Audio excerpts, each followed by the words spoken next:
سمندر کا پانی پاک ہے یا ناپاک ہے؟ اصل میں آپ یہ دیکھیں کہ یہ کراچی کی 4 کروڑ کی آبادی ہے، بلدیہ کی طرف سے اللہ آپ کا بھلا کرے جتنے گند نالوں میں جمع ہو کر کے جاتے ہیں، لیاری والے نالے کے اندر پڑتے ہیں،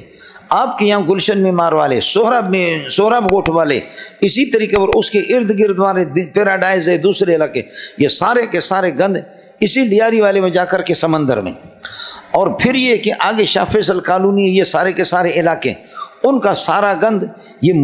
ملیر ندی کے اندر ہے، اور ادھر سے دارالعلوم والوں کا سارا گند، وہ سارا پوری دنیا کا وہ دارالعلوم والے نے، اس ندی میں ملیر والی ندی، یہ سارے کے سارے 4 کروڑ انسانوں کی پاخانہ اور پیشاب یہ سب سمندر میں جا رہے ہیں۔ 4 کروڑ تو صرف کراچی کی آمد ہے، سمجھ رہی ہیں؟ اس میں اعداد و شمار یہ ہے کہ جب کرتے ہیں نا تو اس میں تو یہ تھوڑا ظاہر کرتے ہیں، انتخابات میں پھر یہ بڑھ جاتے ہیں، ان کو جتوانا ہوتا ہے تو ان کے لیے پھر یہ کہ پیٹیاں بھر کر کے، ورنہ 4 کروڑ کی آبادی، یہ سارا گند اس میں جائیں، سمجھ رہی ہے کہ باقی دنیا جہاں کی دبئی کی گند بھی اسی میں، اللہ کو ایران کے گند بھی اسی میں، چابہار کے، جیونی کے، پسنی کے، اورماڑا کے، آپ سمجھ رہی ہیں، کونارک کے، بندر عباس کے، دبئی کے، ساری دنیا کے جتنے گندے سمندر میں، تو اس لیے شبہ ہو رہا تھا کہ اس سمندر کے اندر پوری دنیا کے گند جا رہے ہیں، تو کیا اس کا پانی پاک ہوگا؟ ایک دوسرا یہ کہ اس کا رنگ بھی آپ نے دیکھا ہوگا عام پانی سے تھوڑا سا ہٹا ہوا ہے، ذائقہ اس کا عام پانی سے ہٹا ہوا ہے۔ تیسرا یہ کہ اس کے اندر اللہ آپ کو بھلا کرے بڑی بڑی مچھلیاں اور بڑی بڑی مخلوقات، گھوڑے ہیں،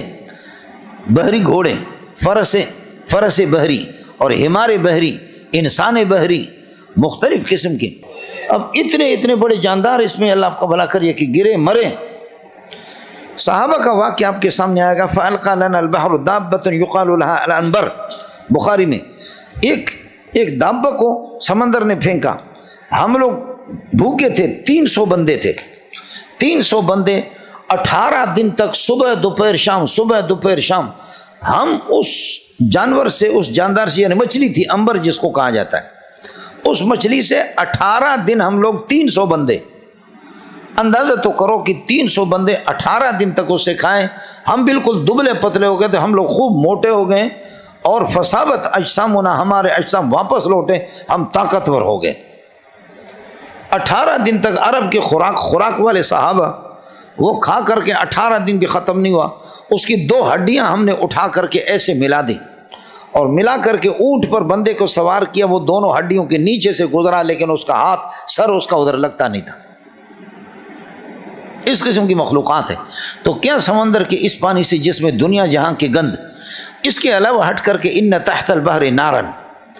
سمندر کے نیچے آگ ہے، اور آگ بنتی بھی اس سے، بجلی اسی سے نکالتے، اگر بجلی اس میں نہیں ہے تو پھر نکالتے اس سے کیسے؟ پانی کے اندر تو بجلی ہے، اور سمندر اس کے نیچے، اللہ کا بھلا کرے، نہ تحت البحر نارن۔ پھر یورث البرس، عام طور پر اس کا استعمال کر لینا، برس کی بیماری بھی اسے لگ جاتے، اس بنیاد پر صحابہ نے کہا ہم سفر تو کرتے ہیں، تھوڑے سے میٹھا پانی ہمارے پاس ہوتا ہے، اگر ہم اس کو پئیں گے،